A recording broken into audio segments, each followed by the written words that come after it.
Now, let's talk about the problem of data contracts. And for that, we're going to look into a scenario here and how this can cause an issue. Then later, we're going to look into the same scenario but in code, and in the same module, we're going to look into strategies or what are the tools available for us to make sure such things does not happen.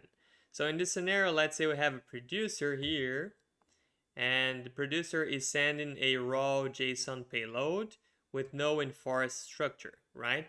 Remember that Kafka only stores bytes and it does not know the shape of the data. So you're just basically sending a raw JSON payload without any enforcing on this structure.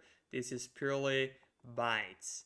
So say I am sending here name Alice, age 30. I send it to the topic named person, and then the consumer application has an operation where it deserializes this value and say, give me the message on the key name to get back Alice. So that works fine. You're sending the name and age uh, to the topic. The consumer expects this information.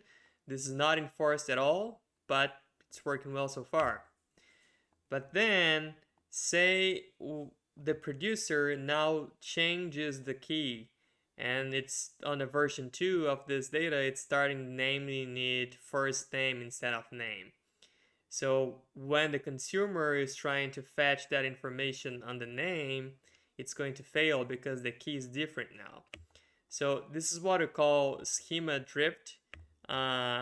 Just like you've noticed, this is just a very simple example, but in large pipelines, one small change in the structure can break dozens of services if it's not properly communicated, or if the consumer does not know that something effectively changed.